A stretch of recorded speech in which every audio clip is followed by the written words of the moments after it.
Halo dos, balik lagi di channel gue Dambis. Nah, gimana yang udah pada nonton playlist baru dari Dambis? Seru gak? Mudah-mudahan kalian terhibur dari playlist terbaru kami ya.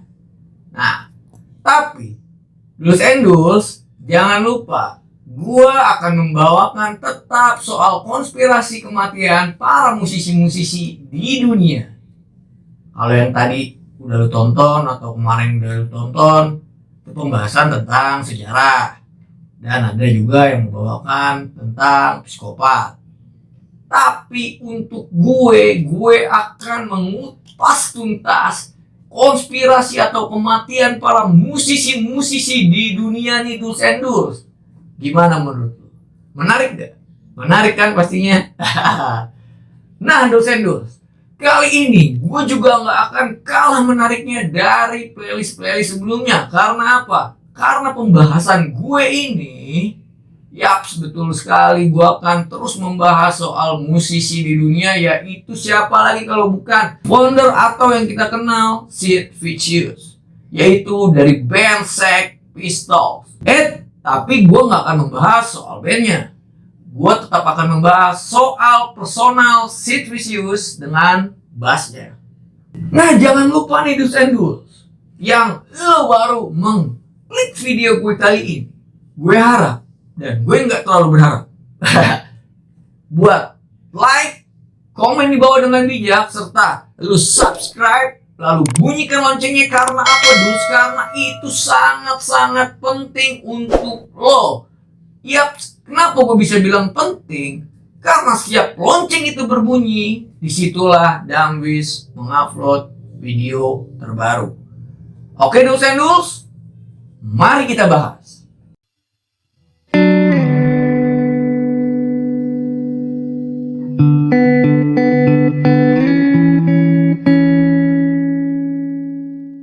Salah satu ikon punk rock di dunia pada tahun 70-an, siapa yang tidak mengenal Sid Vicious atau bandnya Sex Pistols.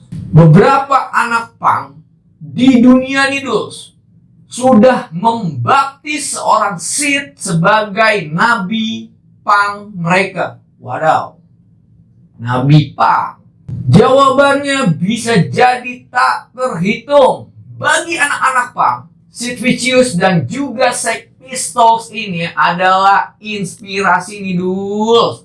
Simbol dari pemberontakan, pahlawan, mitos, dan suara-suara yang ia lontarkan atau suara kebebasan. Namun, perjalanan Sid ini yang penuh kekacauan membuat namanya justru semakin mekar. Ia dipuja dan didewa-dewakan dulu. Yang tadi udah gue bilang, dia sampai dibaptis sama fans fanatiknya sebagai nabi punk. Gokil. Sid lahir di London pada 1957 dengan nama John Simon Ritchie. Masa kecil Sid tidaklah begitu kondusif nih dul. Keluarga berantakan. Sid tumbuh tanpa figur orang tua ketika berusia belasan tahun. Nah, kemudian Sid nih sering nongkrong di toko seks, toko busana punk milik Malcolm McLaren dan Vivienne Westwood. Di usia itu, Sid bertemu dengan John Lydon yang kita kenal sebagai John Rotten di Hackney Technical College. Dari London pula nama Sid Vicious berasal nih dul.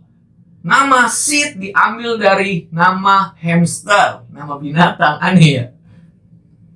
Peliharaan Lydon yang namanya terinspirasi dari S.Y. Barrett,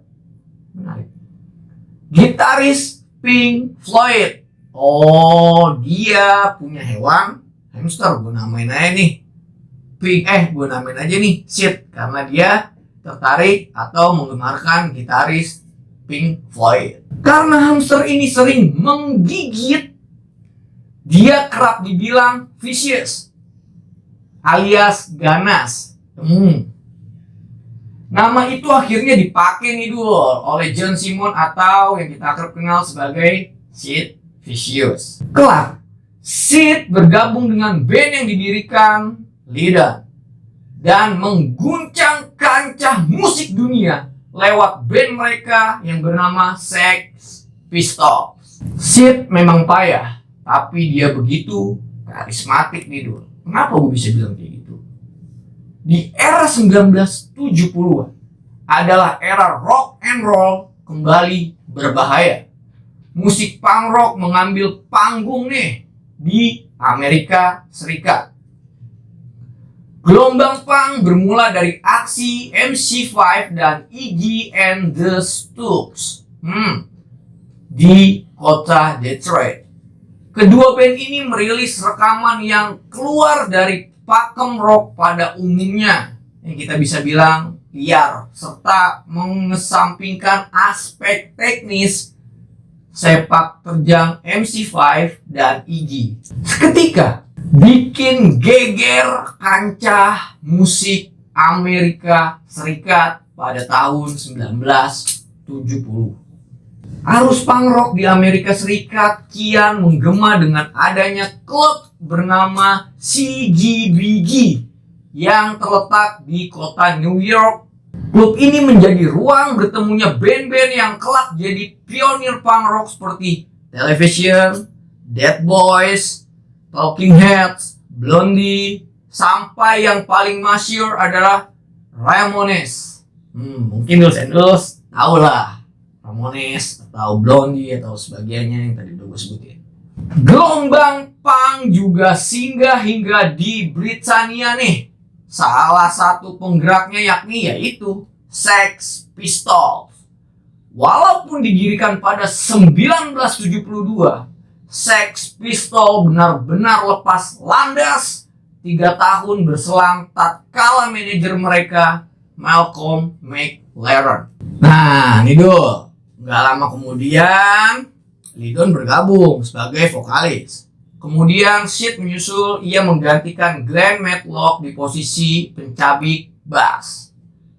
Sid masuk atas rekomendasi McLaren dan Vivian, yang sudah kenal Sid sejak dia masih berusia belasan. Tak sekedar butik seks juga jadi tempat nongkrong anak-anak punk di London, yang tadi udah gue bilang, termasuk Sex Pistols. Kemudian nih, Sid mendapatkan popularitas yang tinggi pada tahun 1976 nih dul, di bawah bendera EMI, melepas Anarchy in the UK, yang ditanggapi dengan meriah di kalangan penikmat musik. Setahun berselang album mereka Nevermind the Bollocks, Here the Sex Pistols dirilis dan langsung duduk mantap di tangga lagu Inggris selama 12 minggu. 12 minggu berarti ya sekitar 3 bulanan lah. Kesuksesan ini membuat Sid jadi primadona anak-anak muda Britania. Gokil memang nih Sid. Nah tadi gue udah membahas personal Sid ya. Gue akan memasuki cinta mati dia untuk seorang wanita yang bernama Nancy. Yaps, benar sekali, dia sangat mencintai wanita ini. Nancy mulai mengajari Sid semua tentang seks, narkoba, dan gaya hidup ala rockstar di kota New York. Sudah bukan jadi rahasia lagi nih, tatkala anak-anak Sex Pistols memberi Nancy Spangen, gadis Amerika yang dipacari Sid sejak 1977. Nancy, di mata anak-anak Sex Pistols, adalah kekasih yang kelewat, mendominasi, dan agresif. Pasalnya, kehadiran Nancy di kehidupan Sid ini membuat Sid Vicious semakin menggila akan narkoba nih dul. Ia menjadi tak bisa dikontrol.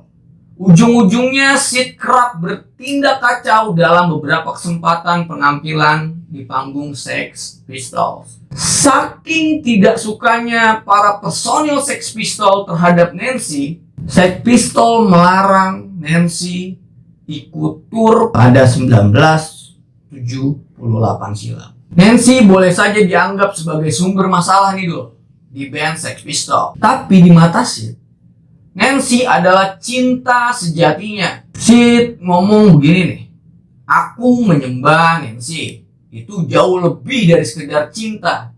Untukku, ia adalah seorang dewi. Meski tidak ada yang suka dengan cara apa yang kami lakukan berdua, Nancy adalah hidupku. Aku tinggal untuknya. Sekarang aku harus mati untuk Nancy. Itu kata Sid. Gokil gak? Suatu ketika, setelah Sex Pistols bubar nih, Sid memilih solo karir. Nancy didapuk jadi manajernya Sid. Mereka kemudian pindah ke kota New York dan menetap di Chelsea Hotel. Tempat musisi-musisi tenar seperti Bob Dylan, Janis Joplin, Leonard Cohen, sampai Jimi Hendrix pernah tinggal di Hotel Chelsea. Semasa karir solonya, Sid tampil bersama banyak musisi nih dul. Mulai dari Mike Jones, dari The Clash. Nah The Clash tuh band punk juga. Terus Glenn Matlock, mantan basis Sex Pistols yang dulu. Ada Redscape dari The Damned. Hingga Arthur Kane dari New York Dolls. Tak hanya berkolaborasi nih dul, Sid juga sempat mengeluarkan album bertajuk Sid Sings pada tahun 1979. Akan tetapi, Sid yang meletup di antara kedua insan ini tak mampu menyelamatkan kehidupan mereka nih dul, yang kadung kacau dan semakin brutal. Bersama Nancy, Sid semakin terjerumus ke dalam dunia heroin. Lagi-lagi narkoba, lagi-lagi drugs, do's and don'ts yang bijak. Subscriber gue yang bijak, jauhi narkoba. Karena apa? Berbahaya banget. Buat siapa sih? Buat diri lo dan keluarga lo. Pasti deh, percaya sama gue. Lu jauhi narkoba. Kita hidup yang sehat-sehat aja. Oke dul, masuk lagi ke pembahasan. Hubungan mereka nih bertambah kelam serta diliputi rasa depresi tak berkesudahan. Kan gue bilang, kalau kita makin narkoba, pasti kita banyak belajar lah dari para musisi yang udah gue bahas dari sebelum-sebelumnya ya kan. Pasti ada sebuah kegelisahan, sebuah depresi, sebuah ada rasa kehilangan, sugesti, ya semacam itulah dulu. Dan itu narkoba juga nggak akan ada positifnya buat hidup lo, dan buat hidup gue juga. Di sini gue nggak menggurui lo, gue berbicara buat diri gue juga dosen. Oke? Sampai akhirnya di suatu ketika kejadian tragis menimpa keduanya. Ketika Sid terbangun dari efek mabuknya, menurut laporan dari Rolling Stone, ia menemukan mayat Nancy yang terbujur kaku di kamar hotel tempat ia menginap. Ya kan dul? Baru juga gue bilang, yang berbahaya banget. Jangan coba-coba deh. Oke? Sekali lagi gue mau, jangan coba-coba narkoba. Bahaya banget, asli dah. Kenapa gue bilang jangan kita memakai narkoba ya? Karena itu tuh ibaratnya kita di dalam sebuah labirin nih. Kalau lu udah masuk ke dalam labirin, lu tuh gak bakal bisa keluar dari labirin itu. Gak bisa keluar dari perangkap itu. Karena apa? Karena otak lu ini udah tersugesti dengan hal-hal negatif ini, alat ini, barang ini, pokoknya semacam itulah. Oke dul, sekali lagi gue bukan menggurui, gue berbicara kepada diri gue sendiri. Nah, ketika Sid terbangun dari tidurnya, dia melihat si Nancy ini sudah terbujur kaku di kamar hotelnya yang ia tinggali.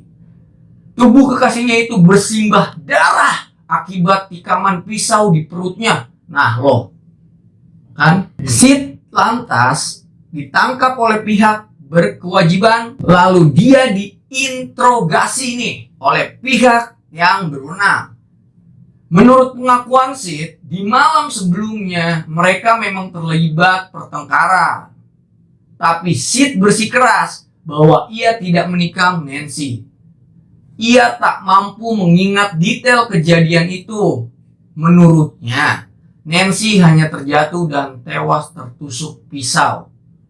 Bentar, ini sih sebuah konspirasi ada juga ya. Si Sid sangat mencintai si Nancy. Lu bayangin yang tadi udah gue bilang. Dia sangat mengaguminya sampai bahkan diagung-agungkan si Nancy itu menjadi dewi cinta hidupnya dia. Tapi Duls, lu percaya gak? Nancy mati, dibunuh, atau ia terjatuh dari tempat tidurnya yang seperti dikatakan oleh si Sid terhadap pihak polisian. Menurut Duls gimana? Kendati begitu, sebagaimana diwartawakan The Guardian, Sid tetap ditahan. Ya iyalah, karena mereka kan sama, hanya saksi. Sid aja yang tahu, tidak ada saksi lainnya. Dengan tuduhan pembunuhan berencana. Yang tadi udah gue bilang nih dulu, ini konspirasi nih. Ada konspirasinya. Tapi menurut gue sih ya, Sid nggak akan membunuh. Tapi ini heroin. Namanya aja heroin. Pahlawan drugs. Itu gimana efek sampingnya? Ya kan? Lu bayangin dah. Gue gak bisa banyak berkata-kata lagi dah. Nah nih Duls, dengan Sid ditahan atas pembunuhan berencana sebelum akhirnya dibebaskan setelah membayar uang jaminan. Mengenai rumor yang beredar, McLaren menyebut bahwa Sid tidak mungkin melakukan tindakan keji itu. Ya kan? Yang tadi udah gue bilang. Dia ini mengedewikan banget cintanya untuk Nancy. Ya mungkin itu efek dari pemakaian drugs. Makanya sekali lagi, jangan pakai drugs, oke? Di sini ada kutipan, Sid tak membunuh Nancy. Ia adalah cinta pertama dalam hidupnya, ungkap McLaren. McLaren tuh manajernya dia di Sex Pistols. 10 hari tepat kematian Nancy, Sid depresi berat nih Dul. Lu gak bisa bayangin kan, cinta pertama yang udah lu dewi-dewikan. Di saat lu bangun dari tempat tidur, melihat dia, shit man, cewek gua terbujur kaku dengan jumlahan pisau di tubuhnya tuh gimana ya. Sid mencoba untuk membunuh diri dengan mengiris pergelangan tangan dengan pecahan lampu Dul. Merinding sih. Namun upaya Sid ini berhasil ditangkis oleh petugas medis. Sid pun dilarikan ke rumah sakit Bellevue. Namun tak berselang lama Sid akhirnya menyusul Nancy. Ya. Gini sih ya, kalau kita mencintai seseorang jangan terlalu berlebihan, jangan terlalu terobsesi akan cintanya kita gitu. Tetap menjadi diri sendiri aja, ya kan? Kita kalau mencintai seseorang jangan terlalu berlebihan, Duls. Karena apa? Karena akan psikis kita nih, otak kita nih akan kedoktrin dengan ini gue harus cinta sama dia dan gue harus terobsesi sama dia.